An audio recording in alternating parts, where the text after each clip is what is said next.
Selamat pagi Bapak Ibu dan Saudara yang dikasihi Tuhan, juga untuk teman-teman remaja dan pemuda. Selamat memasuki hari yang baru, bulan yang baru, dan tentunya dengan harapan yang baru. Dan pada saat ini kita juga akan memasuki kitab yang baru. Mari kita bersaat teduh, terambil dari Keluaran pasal yang ke-7, ayat yang ke-8 sampai dengan 13. Saya akan membaca ayat yang ke-8 sampai dengan 10. Beginilah bunyi firman Tuhan. Dan Tuhan berfirman kepada Musa dan Harun, apabila Firaun berkata kepada kamu, tunjukkanlah suatu mujizat, maka haruslah kau katakan kepada Harun, ambillah tongkatmu dan lemparkanlah itu di depan Firaun, maka tongkat itu akan menjadi ular. Musa dan Harun pergi menghadap Firaun, lalu mereka berbuat seperti yang diperintahkan Tuhan. Harun melemparkan tongkatnya di depan Firaun dan para pegawainya, maka tongkat itu menjadi ular. Saudara, apa yang menghalangi seseorang untuk percaya dan tunduk kepada Tuhan? Saya yakin alasannya bermacam-macam, saudara.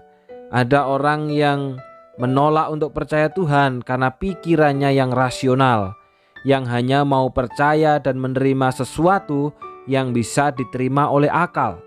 Ada orang yang tidak mau percaya Tuhan oleh karena gengsinya besar, yang menolak untuk tunduk kepada siapapun, termasuk kepada Allah yang Maha Besar. Saudara, firman Tuhan hari ini mengungkapkan apa yang menghambat Firaun untuk percaya dan tunduk kepada kedaulatan Tuhan. Sekilas saudara, sepertinya Firaun masih sangat mengandalkan ilah-ilah yang selama ini dia sembah dan terbukti dapat diandalkan oleh bangsa Mesir. Itu sebabnya saudara, ketika Musa memeragakan kedahsyatan Tuhan di hadapan Firaun dengan mengubah tongkat menjadi ular, Firaun segera memerintahkan para ahli sihir dan orang-orang berilmu untuk mendemonstrasikan kekuatan spiritual yang sama. Namun saudara, ular dari tongkat Harun ternyata menelan ular-ular yang dibuat oleh para ilmu atau ahli sihir orang Mesir.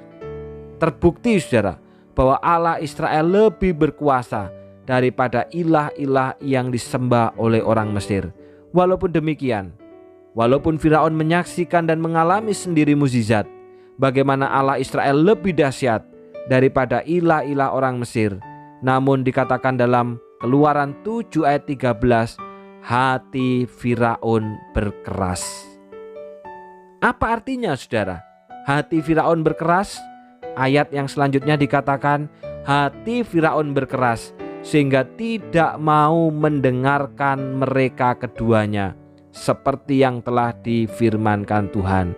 Jadi yang dimaksud dengan hati yang keras itu adalah hati yang menolak mendengarkan firman.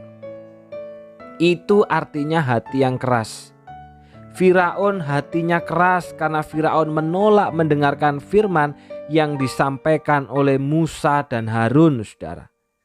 Bisa jadi saudara, seseorang secara fisik penampilannya tidak keras, penampilannya lembut, bawaannya lembut, tetapi orang itu dikatakan hatinya keras ketika menolak mendengarkan firman Tuhan. Saudara, pada masa itu ketika Tuhan menunjukkan kuasanya melalui tongkat Harun yang berubah menjadi ular, seperti di atas saya katakan, Firaun tetap mengeraskan hatinya dan tidak mengerti bahwa tanda yang dilakukan Musa adalah peringatan dari Tuhan. Sehingga Firaun memanggil para ahli sihirnya untuk melakukan hal serupa, tetapi hal itu adalah sia-sia belaka, sebab hanya menghasilkan penghinaan yang lebih besar lagi kepada mereka. Tongkat Harun menelan tongkat mereka. Firaun mungkin menganggap apa yang dilakukan Musa dan Harun adalah sama dengan apa yang dilakukan oleh para ahli sihirnya. Padahal apa yang dilakukan Musa dan Harun bukanlah sihir, tetapi kuasa Tuhan Allah Israel. Tentu kuasa Tuhan jauh lebih unggul dibanding kuasa para penyihir itu. Bagi Firaun, hal ini mungkin seperti kontes kekuatan ajaib.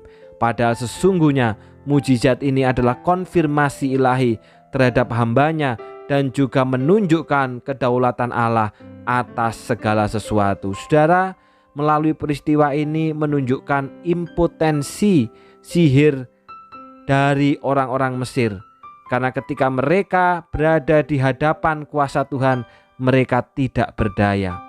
Tetapi saudara, karena kekerasan hatinya, Firaun pun harus lebih menderita lagi dan sangat menderita sebelum dia akhirnya setuju untuk membiarkan umat Tuhan pergi untuk beribadah kepada Tuhan. Saudaraku, firman Tuhan pagi hari ini, tongkat yang berubah menjadi ular adalah awal dari kesusahan besar yang akan dirasakan oleh Firaun. Masalah bagi Firaun adalah gengsinya sebagai raja, yang bagi kepercayaan orang Mesir, seorang raja adalah dewa ataupun juga anak dewa. Gengsi inilah yang membawa pengerasan hati Firaun untuk tunduk dan mengakui Allah Israel. Saudaraku yang dikasihi Tuhan, terkadang banyak orang yang terjebak oleh karena gengsi. Mereka menolak mengakui diri membutuhkan Tuhan. Tanpa disadari saudara, ketika kita menolak panggilan Tuhan, ketika kita menolak Allah yang ingin supaya kita bersekutu dengan Dia, sebenarnya kita pun juga sudah mengeraskan hati dari belas kasihan Tuhan dan panggilan Tuhan untuk beribadah kepadanya. Saudara, itu merupakan bentuk kita melewatkan serangkaian kesempatan yang Allah berikan bagi kita untuk berjumpa dengan Dia. Sungguh mengerikan saudara, bila kita terus mengeraskan hati, menolak panggilan Allah, maka suatu saat pengerasan hati itu sekaligus menjadi hukuman diri seperti yang dialami oleh Firaun. Karena itu saudara, mari kita mengakui bahwa kita membutuhkan Allah. Mari kita mengakui bahwa kita membutuhkan firman Allah. Karena manusia hidup bukan hanya dari roti, tapi dari setiap perkataan yang keluar dari mulut Allah. Ketika Allah memanggil kita di dalam persekutuan, di dalam doa, di dalam peribadahan, jangan pernah menolak panggilannya, apalagi mengeraskan hati kita. Tuhan memberkati. Ku tinggikan Engkau Tuhan, melebihi segalanya, lebih dalam ku menyembah di dalam roh dan kebenaran selamanya.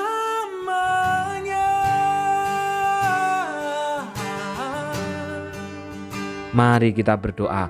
Terima kasih Bapa untuk firman-Mu pada pagi hari ini yang mengingatkan kami supaya kami tidak mengeraskan hati kami, menolak kebenaran firman Tuhan. Terlebih ketika Engkau memanggil kami di dalam persekutuan, di dalam doa, di dalam peribadahan. Karena ketika kami menolak Tuhan, bisa jadi justru itu kami sedang mengeraskan hati kami untuk menolak panggilan Engkau. Biarlah kami memiliki hati yang lembut, yang mengakui bahwa kami membutuhkan Allah di dalam kehidupan kami dan kami membutuhkan firman-Mu.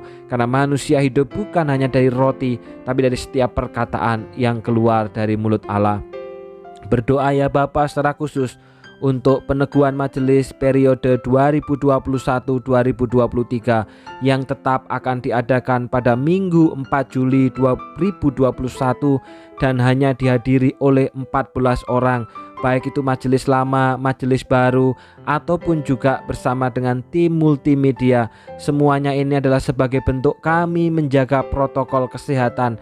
Tetapi hamba-Mu tetap berdoa ya Bapa, sekalipun secara online, secara virtual, secara live streaming, biarlah peneguhan ini tetap berjalan dengan hikmat, tetap berjalan dengan agung, oleh karena Allah sendiri yang menolong dan menyertai daripada proses peneguhan ini. Dan kiranya Bapa, majelis yang akan diteguhkan pada akhirnya dapat memulai pekerjaannya untuk membawa jemaat-Mu GKT Banyuwangi makin mencintai Tuhan dan makin setia terhadap firman Tuhan. Menyerahkan juga ya Bapa pada saat ini untuk rencana daripada bakti sosial yang akan dikerjakan oleh majelis. Kiranya Tuhan tolong melalui perhatian ini supaya jemaat yang menerima dapat bersyukur dan meringankan beban mereka. Karena kami adalah kesatuan dari tubuh Tuhan GKT Banyuwangi. Tuhan juga tolong proses distribusi terlebih di tengah-tengah pandemi supaya tetap dapat menerapkan protokol kesehatan. Hamba-Mu juga mengingat ya Bapa untuk ketiga majelis lama yang sudah tidak menjabat oleh karena periode. Berdoa untuk Ibu Grace Lili, kiranya juga Tuhan tolong Engkau sertai, Engkau berikan kesehatan dan kekuatan, bahkan di dalam pergumulan. Kerinduan pelayanannya tetaplah besar, sekalipun itu terkadang tidak diketahui oleh semua orang. Biarlah berkat rohani yang menyertainya. Demikian juga berdoa untuk Naomi Bapa, kiranya juga Tuhan tolong Naomi, terlebih saat ini akan mendukung Vindiar yang naik menjadi majelis. Kiranya juga Tuhan tolong Naomi dalam pergumulannya, dalam kerinduannya, dalam harapannya yang hanya diketahui oleh keluarga ini. Kiranya juga Allah yang menjaga, Allah yang melindungi, dan berkat rohani yang dari surga yang menyertai. Demikian juga hamba-Mu berdoa untuk Tadius, ya Tuhan, kiranya juga Tuhan tolong orang muda ini di dalam pekerjaan dan pelayanannya. Hatinya biarlah tetap adalah untuk melayani Tuhan, untuk membawa umat-Mu, untuk makin terus setia kepada Tuhan. Apapun yang dikerjakannya Tuhan sertai, bahkan masa depannya ada di tangan Tuhan.